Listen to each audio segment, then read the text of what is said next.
AI Read to Me presents The Hound of the Baskervilles, Another Adventure of Sherlock Holmes by Arthur Conan Doyle.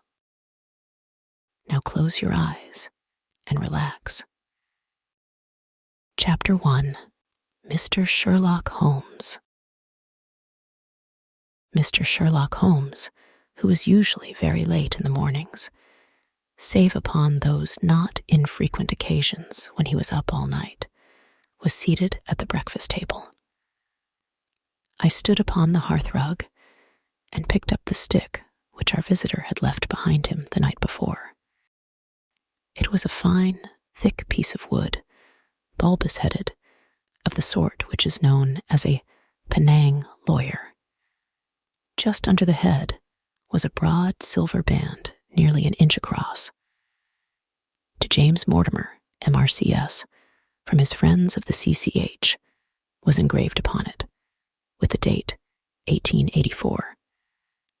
It was just such a stick as the old-fashioned family practitioner used to carry, dignified, solid, and reassuring. Well, Watson, what do you make of it? Holmes was sitting with his back to me, and I had given him no sign of my occupation. How did you know what I was doing? I believe you have eyes in the back of your head. I have, at least, a well-polished, silver-plated coffee pot in front of me, said he. But tell me, Watson, what do you make of our visitor's stick, since we have been so unfortunate as to miss him and have no notion of his errand? This accidental souvenir becomes of importance. Let me hear you reconstruct the man by an examination of it. I think, said I, following as far as I could the methods of my companion, that Dr. Mortimer is a successful, elderly medical man, well esteemed, since those who know him give him this mark of their appreciation. Good, said Holmes. Excellent. I think also that the probability is in favor of his being a country practitioner who does a great deal of his visiting on foot. Why so? Because this stick, though originally a very handsome one, has been so knocked about that I can hardly imagine a town practitioner carrying it. The thick iron ferrule is worn down, so it is evident that he has done a great amount of walking with it. Perfectly sound, said Holmes. And then again, there is the friends of the CCH. I should guess that to be the something hunt, the local hunt to whose members he has possibly given some surgical assistance, and which has made him a small presentation in return. Really, Watson, you excel yourself, said Holmes, pushing back his chair and lighting a cigarette.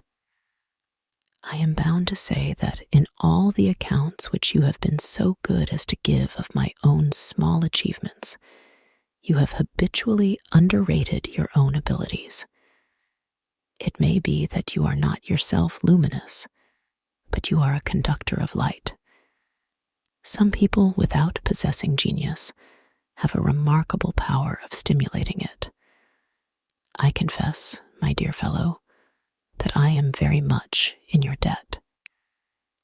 He had never said as much before, and I must admit that his words gave me keen pleasure, for I had often been piqued by his indifference to my admiration and to the attempts which I had made to give publicity to his methods.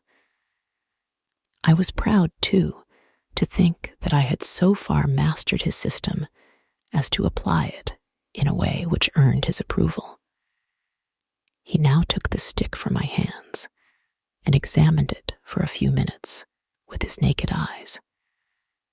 Then, with an expression of interest, he laid down his cigarette, and carrying the cane to the window, he looked over it again with a convex lens. Interesting, though elementary, said he, as he returned to his favorite corner of the settee. There are certainly one or two indications upon the stick.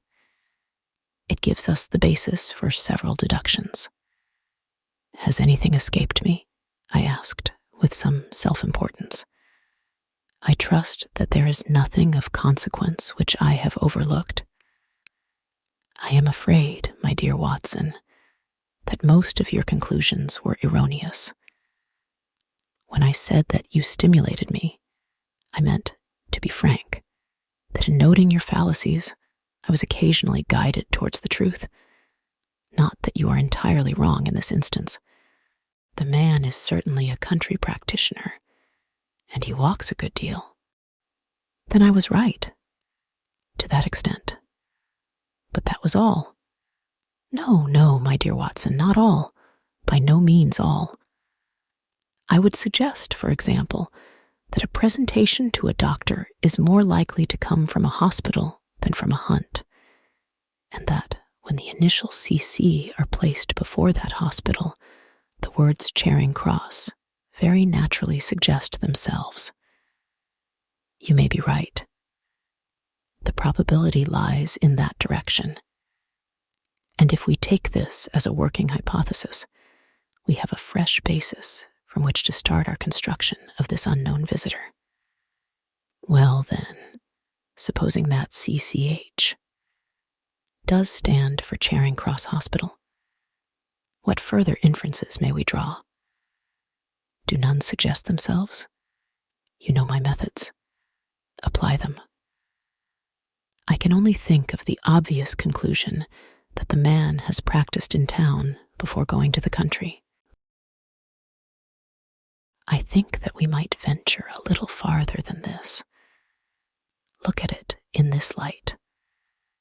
On what occasion would it be most probable that such a presentation would be made? When would his friends unite to give him a pledge of their goodwill? Obviously, at the moment when Dr. Mortimer withdrew from the service of the hospital in order to start a practice for himself. We know there has been a presentation.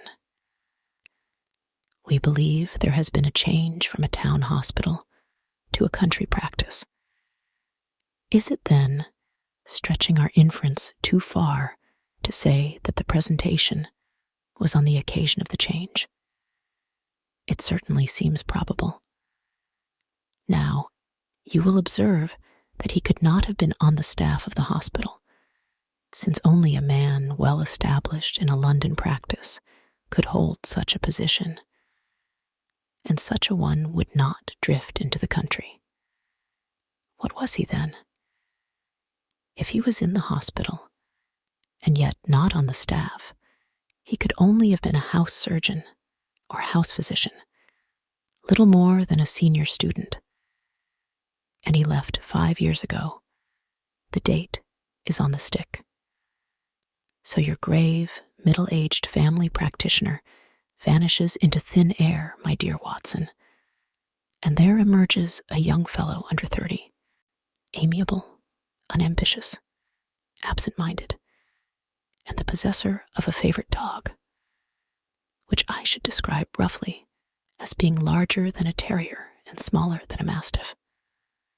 I laughed incredulously as Sherlock Holmes leaned back in his settee and blew little wavering rings of smoke up to the ceiling. As to the latter part, I have no means of checking you, said I, but at least it is not difficult to find out a few particulars about the man's age and professional career. From my small medical shelf, I took down the medical directory and turned up the name. There were several Mortimers, but only one who could be our visitor. I read his record aloud. Mortimer, James, MRCS, 1882, Grimpen, Dartmoor, Devon, house surgeon from 1882 to 1884 at Charing Cross Hospital. Winner of the Jackson Prize for Comparative Pathology with essay entitled, Is Disease a Reversion? Corresponding member of the Swedish Pathological Society. Author of Some Freaks of Atavism Lancet, 1882. Do we progress? Journal of Psychology, March, 1883. Medical officer for the parishes of Grimpen, Thorsley, and High Barrow. No mention of that local hunt, Watson, said Holmes with a mischievous smile. But a country doctor, as you very astutely observed. I think that I am fairly justified in my inferences. As to the adjectives, I said, if I remember right, amiable, unambitious, and absent-minded. It is my experience that it is only an amiable man in this world who receives testimonials, only an unambitious one who abandons a London career for the country, and only an absent-minded one who leaves his stick and not his visiting card after waiting an hour in your room. And the dog has been in the habit of carrying this stick behind his master. Being a heavy stick, the dog has held it tightly by the middle, and the marks of his teeth are very plainly visible. The dog's jaw, as shown in the space between these marks, is too broad, in my opinion, for a terrier, and not broad enough for a mastiff. It may have been, yes, by Jove, it is a curly-haired spaniel. He had risen and paced the room as he spoke. Now he halted in the recess of the window. There was such a ring of conviction in his voice that I glanced up in surprise. My dear fellow, how can you possibly be so sure of that? For the very simple reason that I see the dog himself on our very doorstep, and there's the ring of its owner. Don't move, I beg you, Watson. He is a professional brother of yours, and your presence may be of assistance to me. Now is the dramatic moment of fate, Watson, when you hear a step upon the stair which is walking into your life, and you know not whether for good or ill. What does Dr. James Mortimer, the man of science, ask of Sherlock Holmes, the specialist in crime? Come in. The appearance of our visitor was a surprise to me, since I had expected a typical country practitioner. He was a very tall, thin man, with a long nose like a beak, which jutted out between two keen gray eyes, set closely together and sparkling brightly from behind a pair of gold-rimmed glasses. He was clad in a professional but rather slovenly fashion, for his frock coat was dingy and his trousers frayed. Though young, his long back was already bowed, and he walked with a forward thrust of his head and a general air of peering benevolence. As he entered, his eyes fell upon the stick in Holmes's hand, and he ran towards it with an exclamation of joy. "I am so very glad," said he. "I was not sure whether I had left it here or in the shipping office. I would not lose that stick for the world." "A presentation, I see," said Holmes. "Yes, sir." "From Charing Cross Hospital?" "From one or two friends there on the occasion of my marriage." "Dear, dear, that's bad," said Holmes, shaking his head. Dr. Mortimer blinked through his glasses in mild astonishment. "Why was it bad?" "Only that you have disarranged our little deductions. Your marriage, you say?" "Yes, sir. I married, and so left the hospital, and with it all hopes of a consulting practice. It was necessary to make a home of my own." Come, we are not so far wrong after all," said Holmes. "And now, Dr. James Mortimer, Mr. a humble MRCS, and a man of precise mind, evidently.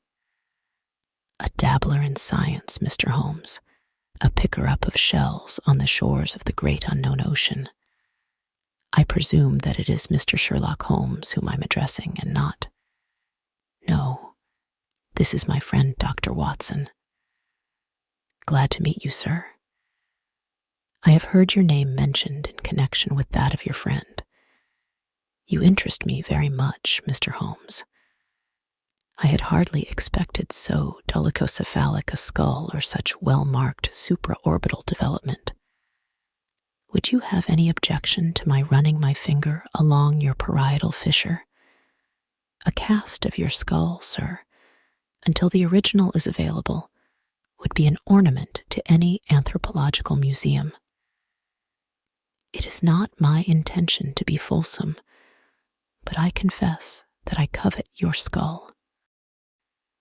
Sherlock Holmes waved our strange visitor into a chair. You are an enthusiast in your line of thought, I perceive, sir, as I am in mine, said he. I observe from your forefinger that you make your own cigarettes. Have no hesitation in lighting one.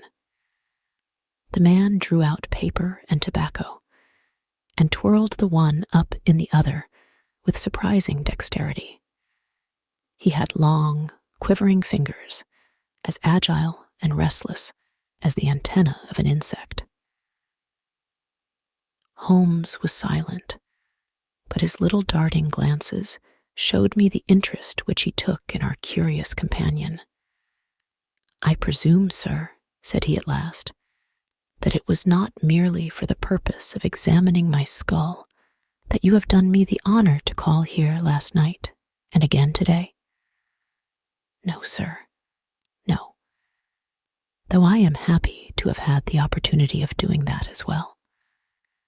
I came to you, Mr. Holmes, because I recognized that I am myself an unpractical man, and because I am suddenly confronted with a most serious and extraordinary problem. Recognizing, as I do, that you are the second highest expert in Europe. Indeed, sir. May I inquire who has the honor to be the first? Asked Holmes with some asperity. To the man of precisely scientific mind, the work of Monsieur Bertillon must always appeal strongly. Then had you not better consult him?